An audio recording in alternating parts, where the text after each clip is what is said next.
Hello, dear friends. Welcome to Your Fresh Trails, another episode on international politics. An important and controversial about international security. The NPT, Non-Proliferation Treaty. What is it and what is its scope? Come to study with us. All right, let's just dive right into this massive global issue. Here's our roadmap for today's explainer. First, we'll look at the dawn of atomic power. Second, the core nuclear dilemma. Third, the NPT's grand bargain. Fourth, the power struggle between nuclear and non-nuclear weapon states. And finally, modern conflicts and risks. So, Section 1, the dawn of atomic power. We really have to start our story back in the 1940s, a decade that just fundamentally altered human history and global security forever. If you caught the movie Oppenheimer, you already understand the heavy historical weight of the Manhattan Project. It was this desperate race against time. But, the absolute devastation unleashed in August 1945 on Hiroshima and Nagasaki, that triggered an immediate race of a totally different kind. A race to establish international rules before the world literally destroyed itself. So the UN formed the Atomic Energy Commission in 1946. But then, by 1949, the Soviet Union conducted its first nuclear test. Just like that, the monopoly was broken. A massive global arms race had begun, and it took decades of tense negotiations to finally draft the Non-Proliferation Treaty in 1968, which officially entered into force in 1970. Which brings us to Section 2, the core nuclear dilemma. Regulating this terrifying new reality, it wasn't simple at all. At its heart, atomic science presented this monumental paradox that diplomats and scientists suddenly had to grapple with. The absolute core of the issue is the dual-use nature of the technology. Think of it kind of like a heavy farming knife, like a bolo. In the right hands, it's this incredibly essential tool, right? You use it to clear land, harvest crops, and basically provide sustenance and energy for the entire barangay or community. But in the wrong hands, it's a deadly weapon. And nuclear technology is exactly the same. The exact same foundational science used to light up massive cities with civilian nuclear energy can be tweaked just slightly to create catastrophic military destruction. So the big question is, how do you share the farming tool without accidentally arming your neighbor for a war? That leads right into Section 3, the NPT's grand bargain. To solve this terrifying dual-use dilemma, the international community basically had to come together in the late 1960s to forge a profound compromise. This treaty was essentially a massive agreement for a close-knit village community, resting on three main pillars. Imagine a village where a few really large households with heavy security basically told the smaller households, hey, you can't have these same deadly weapons. That's the first pillar, non-proliferation. But in return, the big households promised to eventually disarm and get rid of their own weapons. That's the second pillar, disarmament. And finally, the big households promised to share their advanced energy generators so that the whole village could thrive. That right there is the third pillar, the peaceful use of nuclear technology. But here's the catch. This agreement inherently created two totally unequal classes of countries, all bound together by this really fragile reciprocal trust. On one hand, you have the NWS, the nuclear weapon states. These were the US, the Soviet Union, the UK, France, and China, the guys who had already tested weapons before January 1, 1967.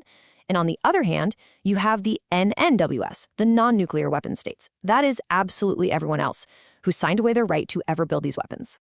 Moving on to Section 4, the NWS versus NWS power struggle.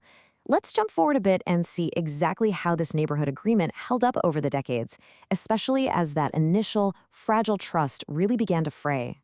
Well, a clear standoff quickly emerged between these two groups. The large households, the NWS, became absolutely desperate to lock down the rules. They wanted far stricter non-proliferation verifications, and they really wanted to preserve their own strategic autonomy. Basically, they were only making marginal, tiny concessions when it came to actually disarming. On the flip side, the smaller households, the NNWS, grew furious about this blatant inequality. They fiercely defended their inalienable right to technological development for energy, and they started demanding that the NWS finally keep their end of the bargain by taking concrete steps toward total disarmament. So every 5 years, the treaty members meet for a review conference to check in on this agreement. And over time, it has honestly become a history of stalemates. In 2000 and 2010, they clashed hard over timelines and what they call extended deterrence, which is basically the big states keeping their weapons to protect their allies. By 2015, the review conference completely collapsed over these deep differences, particularly their total failure to convene a conference on a weapons of mass destruction-free zone in the Middle East. The very mechanism that was supposed to bring them all together just kept highlighting exactly how far apart they really were. And that brings us to Section 5, Modern Conflicts and Risks. Tracing this timeline right up through the incredible complexities of our current global landscape, we can see that this grand bargain is under more stress today than ever before. Because instead of actually disarming, the big households are currently modernizing their security systems at massive, mind-boggling costs. Progress has been virtually stalled since the 2010 New START Treaty. With the severe downturn in U.S.-Russian relations and rising regional maritime tensions in the Asia-Pacific continuing right up through 2026, the rhetoric is just escalating rapidly. I mean, the U.S. is pushing a $1 trillion modernization plan, looking for over 1,000 new nuclear-capable cruise missiles. Russia? They've been busy designing massive new intercontinental ballistic missiles capable of carrying up to 10 warheads each. And China is rapidly expanding its own arsenal and deploying multiple warheads too. They are all completely violating the spirit of the step-by-step disarmament process they actually claim to support. Naturally, the smaller households are watching this $1 trillion modernization happen right in front of them, and their frustration with the sheer hypocrisy is just boiling over. As Daryl J. Kimball from the Arms Control Association noted, this slow pace, these counterproductive modernization programs, and the incredibly dangerous nuclear doctrines being adopted are putting the entire 70-year-old NPT regime at serious risk of fracturing. I mean, think about it. You simply can't expect the rest of the village to follow the rules if the very ones who wrote them are actively preparing for a much heavier fight. In response to this dangerous stagnation, 159 states came together and endorsed a powerful, urgent statement recognizing the absolute catastrophic humanitarian consequences of nuclear weapons.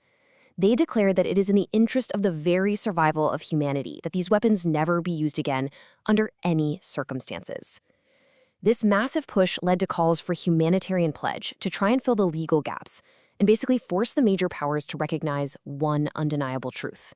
A nuclear war cannot be won, and therefore must never be fought. Understanding nuclear energy and the treaties involving weapon production goes far beyond the trivial, requiring genuine depth and an open mind to avoid falling for misleading rhetoric. And what about you? What scares or relieves you the most when hearing about nuclear devices? Which part of nuclear science interests you the most? Leave your most explosive thoughts in the comments and share the video with anyone who needs to know this. Gratitude for your company. See you next time.